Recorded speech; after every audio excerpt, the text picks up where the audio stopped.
Steve jobs और apples जो कि एक ब्रिलियंट लीडर रह चुके हैं, तो क्या ऐसा हो सकता है कि जो बातें स्टीव जॉब्स ने अपने जीवन के 50 सालों में सीखी हो, वह आप सिर्फ 15 मिनट में सीख पाओ? इसका जवाब है हाँ, ऐसा हो सकता है।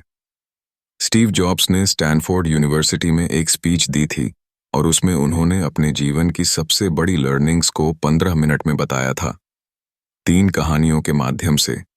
मैंने अपने एक सेमिनार में ऑडियंस से पूछा था कि आप में से कितने लोगों ने स्टीव जॉब्स की स्टैंड फॉर कमेंसमेंट स्पीच सुनी है। तो उसमें से सिर्फ 1-2 लोगों के हाथ खड़े थे, बाकी किसी ने भी नहीं सुनी।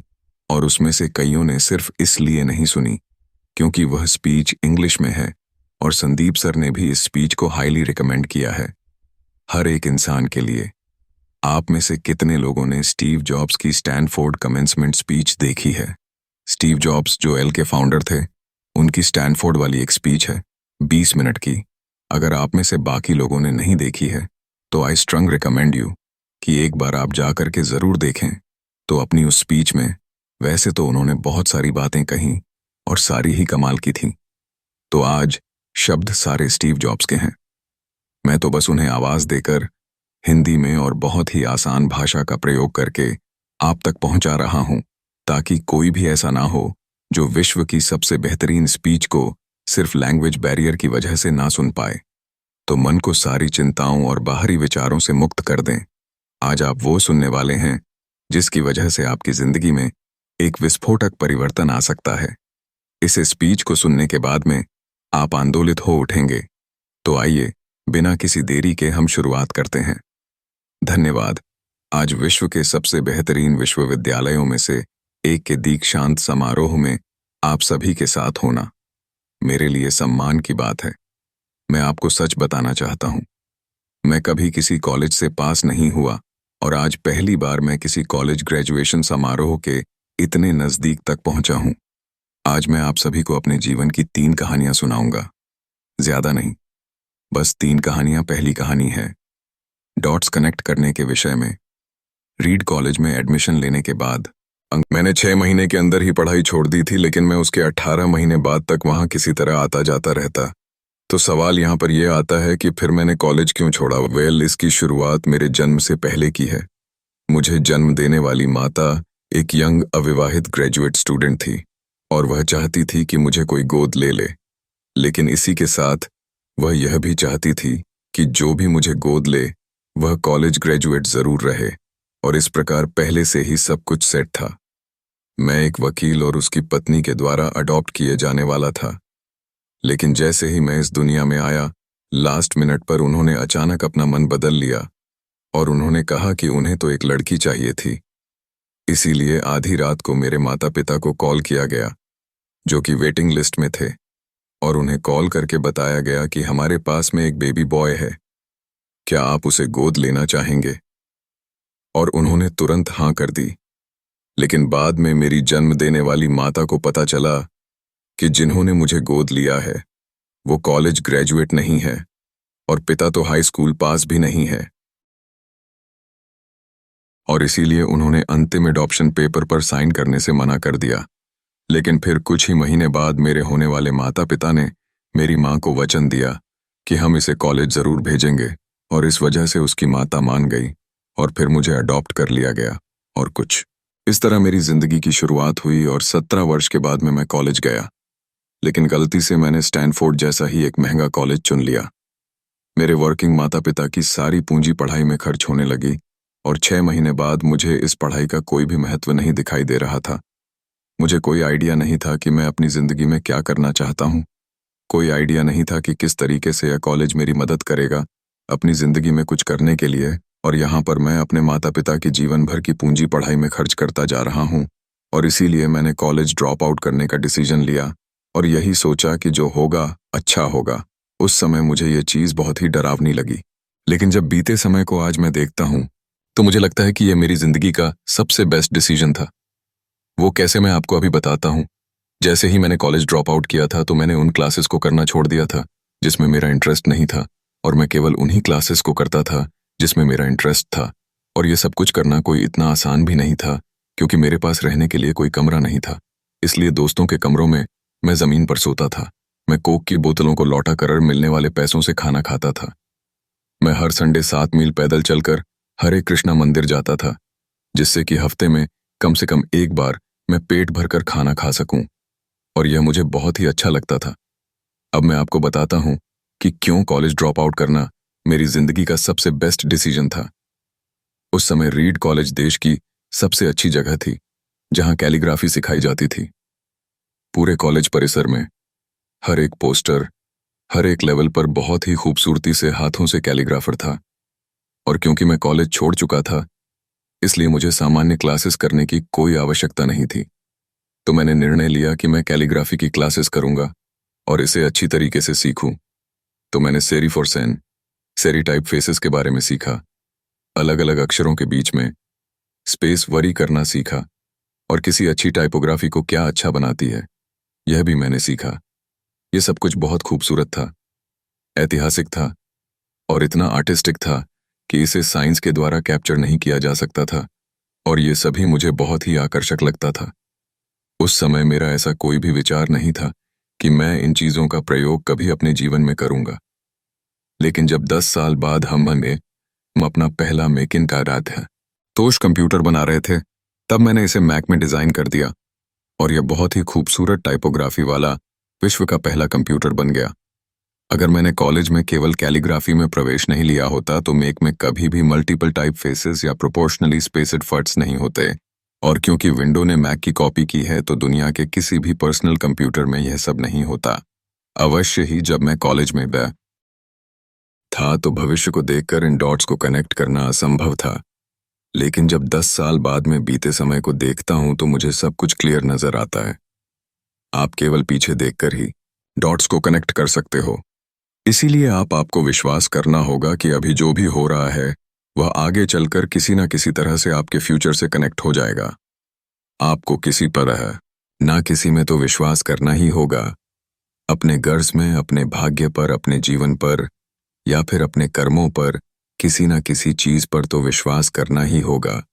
क्योंकि इस बात में विश्वास रखना कि आगे चलकर डॉट्स कनेक्ट होंगे, ये आपको अपने दिल की आवाज सुनने की हिम्मत देगा।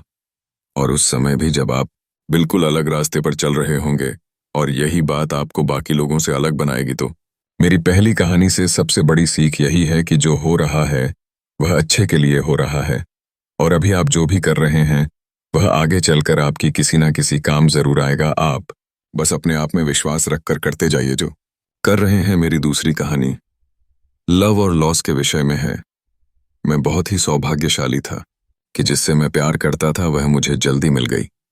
वज और मैंने अपने पिता के गैराज से एप्पल की शुरुआत की थी जब मैं 20 साल का था, और हमने बहुत मेहनत की और 10 साल में एल कंपनी 2 लोगों से बढ़कर $2 बिलियन और 4000 लोगों की कंपनी हो गई। हमने अभी 1 साल पहले ही मैकिन्टोश रिलीज किया और मैं 30 साल का हो गया था और कंपनी ने मुझे निकाल दिया। आप सभी लोग सोच रहे होंगे कि अपनी ही बनाई हुई कंपनी से मुझे कैसे निकाल दिया। जैसे जैसे एल ग्रो करने लगी, हमने एक बुद्धिमान आदमी को हायर किया जिसे मैंने सोचा कि वह मेरे साथ था, मिलकर कंपनी को आगे बढ़ाएगा। पहले 1 साल सब कुछ ठीक चल रहा था, लेकिन फिर उसके बाद कंपनी के फ्यूचर विजन को लेकर हम दोनों में विवाद होने लगे और बात बोर्ड ऑफ डायरेक्टर तक पहुंच गई और उन लोगों ने उसका साथ दिया, और इस तरीके से 30 वर्ष की आयु में मुझे अपनी ही कंपनी से निकाल दिया गया। जो मेरी पूरी एडल्ट लाइफ का फोकस था अब खत्म हो चुका था, और यह पूरी तरह से मुझे बर्बाद करने वाला था। और कुछ महीनों तक मुझे कुछ भी समझ में नहीं आया कि मैं क्या करूं।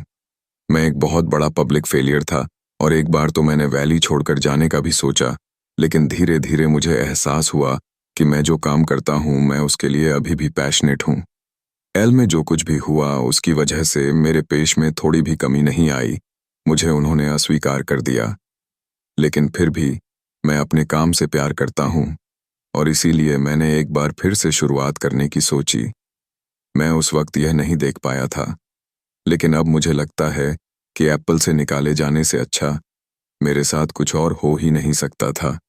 सफल होने का बोझ अब बिगनर होने के हल्केपन में बदल चुका था। मैं एक बार फिर से स्वयं को बहुत ही हल्का महसूस कर रहा था, और इसी आज़ादी की वजह से मैं अपने जीवन के सबसे क्रिट ऑफ पीरियड में चला गया। अगले 5 सालों में मैंने कंपनी नेक्स्ट और दूसरी कंपनी पिक्सर शुरू कर दी और इसी दौरान मैं एक बहुत ही अद्भुत महिला से मिला जो कि आगे चलकर मेरी पत्नी बनी। पिक्सर ने विश्व की पहली computer animated movie toy story बनाई और आज के समय यह दुनिया का सबसे सफल एनिमेशन स्टूडियो है। और एल ने एक अप्रत्याशित कदम उठाते हुए नेस्ट को खरीद लिया और मैं फिर से एल में चला गया। आज एल एक द्वारा विकसित की गई टेक्नोलॉजी का उपयोग करती है। तो यहाँ पर मैं पूरे विश्वास के साथ में कह सकता हूँ कि अगर मुझे एप्पल से नहीं निकाला गया होता तो यह सब कुछ मेरे साथ नहीं होता। यह एक कड़वी दवा थी, लेकिन मेरे विचार में एक मरीज को इसकी जरूरत थी।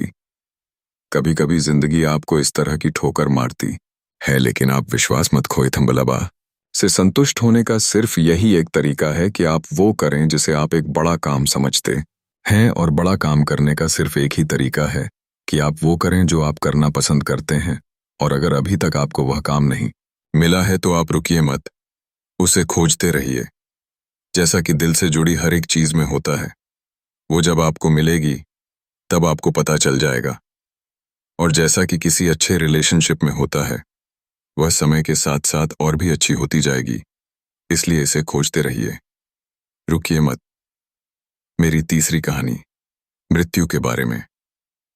जब मैं 17 साल का था तो मैंने कोट पढ़ा था, यदि आप हर दिन ऐसे जिएंगे जैसे आपकी जिंदगी का आखिरी दिन है तो आप किसी 24 ना किसी दिन सही साबित हो जाएंगे।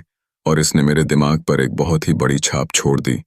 और तब से पिछले 33 सालों से मैं हर सुबह उठकर शीशे में देखता हूँ और खुद से एक सवाल करता हूँ कि अगर आज का दिन मेरी जिंदगी का आखिरी दिन होता तो क्या मैं आज वह करता जो मैं करने वाला हूँ। और अगर इसका आंसर ना होता है तो मैं समझ जाता हूँ कि कुछ ना कुछ बदलने की जरूरत है। इस बात को याद रखना कि एक दिन मरना है किसी भी चीज के खोने के डर को दूर करने का सबसे अच्छा तरीका है। आप पहले से ही नंगे हैं। ऐसा कोई भी कारण नहीं है कि आप अपने दिल की ना सुने। करीब 1 साल पहले ही मुझे पता चला कि मुझे कैंसर है। सुबह 7:30 बजे मेरा स्किन हुआ और उसमें साफ दिखाई दे रहा था कि मेरे पैंक्रियाज में ट्यूमर है। और सच कहूं तो मुझे तो यह भी नहीं पता था कि पैंक्रियाज होता क्या है। डॉक्टर ने लगभग पूरे विश्वास के साथ में मुझे बताया कि मुझे एक ऐसा कैंसर है जिसका उपचार करना संभव नहीं है और अब मेरे पास केवल 3 से 6 महीने ही बचे हैं। डॉक्टर ने मुझे सलाह दी कि मैं घर जाऊं और सभी चीजें व्यवस्थित कर लूं। यानी कि डॉक्टर की भाषा में इसका मतलब था कि आप मरने की तैयारी कर लीजिए। यानी कि वो सारी चीजें जो आप अगले 10 साल में करने वाले थे वो बचे हुए दिनों में कर लीजिए, क्योंकि आपका अंतिम समय आ चुका है। मैंने इस डायग्नोसिस के साथ में पूरा दिन बिता दिया और शाम को मेरी बायोप्सी हुई, जहां पर मेरे गले के रास्ते से पेड़ से होते हुए एक एंडोस्कोप डाला गया और एक सुई से ट्यूमर के कुछ सेल्स निकाले गए। उस वक्त मैं पूरी तरह से बेहोश था, लेकिन मेरी पत्नी और वहां पर जो भी उपस्थित था कि जब डॉक्टर ने माइक्रोस्कोप से मेरे सेल्स को देखा तो वह भी रो पड़ा, क्योंकि सेल्स को देखकर डॉक्टर समझ गया था कि मुझे एक बहुत ही दुर्लभ प्रकार का कैंसर हुआ है जो कि सर्जरी से ठीक हो सकता है। तो मेरी सर्जरी हुई और सौभाग्य से मैं अब बिल्कुल ठीक हूं। मौत के इतने करीब तक मैं पहले कभी भी नहीं पहुंचा और मैं वही थी। उम्मीद करता हूं कि आने वाले कुछ समय तक मैं पहुंच भी ना। और यह सब देखने के बाद में मैं पूरे विश्वास के साथ मैं ये कह सकता हूं कि मृत्यु एक उपयोगी लेकिन विशुद्ध रूप से बौद्धिक संकल्पना है। कोई भी मरना नहीं चाहता, यहां तक कि वो लोग जो स्वर्ग जाना चाहते हैं वो भी वहां जाने के लिए मरना नहीं चाहते। मृत्यु ही वह स्थान है जहां पर हम सभी लोग जाते हैं। आज तक कोई भी इससे बचा नहीं है और ऐसा होना ही चाहिए, क्योंकि इस जीवन का एकमात्र सबसे बड़ा आविष्कार है, वह है मृत्यु। यह जिंदगी को बदलती है, पुराने को समाप्त करने का रास्ता खोलती है। और इस समय पर आप सभी लोग नए हैं और कुछ ही दिनों में आप सभी लोग पुराने हो जाओगे और रास्ते से साफ हो जाओगे। इतना ज्यादा नाटकीय होने के लिए मैं आप सभी से माफी चाहता हूं, लेकिन यही सत्य है। आपका समय बिल्कुल सीमित है, इसलिए इसे किसी और की जिंदगी जीकर व्यर्थ मत कीजिए। बेकार की सोच में मत फंस अपने जीवन को दूसरों के हिसाब से मत चलाइए, औरों के विचारों के शोर में अपने अंदर की आवाज को मत दबाइए, और सबसे महत्वपूर्ण यह है कि अपने दिल और सहज बुद्धि की बात सुनने का साहस रखें, क्योंकि वे पहले से ही जानते हैं कि तुम वास्तव में क्या बनना चाहते हो। तो पहले अपने दिल की आवाज सुने, बाकी सारी चीजें सेकेंडरी है। और अंत में मैं आप सभी से यही कहना चाहूंगा, स्टे हंग्री, स्टे फूलिश। मैंने हमेशा अपने लिए यही मांगा है, और अब जब आप सभी लोग यहाँ से ग्रेजुएट हो रहे हैं, तो मैं आप सभी के लिए भी यही विश करता हूँ। स्टे हंग्री, स्टे फूलिश, यानी कि भूखे रहिए और मूर्ख रहिए। भूखे यानी कि कुछ करने की भूख आपके अंदर होनी चाहिए, और मूर्ख रहो, क्योंकि मूर्ख रहकर ही आप कुछ सीख पाओगे। अगर आपको यह लगता है कि आप सब कुछ पहले से जानते हैं, तो आप कुछ भी नहीं सीख पाएंगे। तो भूखे रहिए और मूर्ख रहिए। Stay hungry, stay foolish. आप सभी को बहुत बहुत धन्यवाद। और दोस्तों, मैं दीपक दया आशा करता हूं कि आपने इस वीडियो से बहुत कुछ सीखा होगा।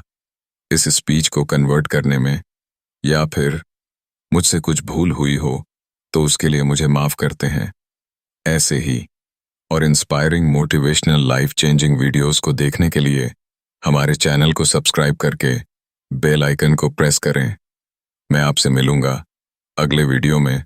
तब तक के लिए जय हिंद, जय भारत।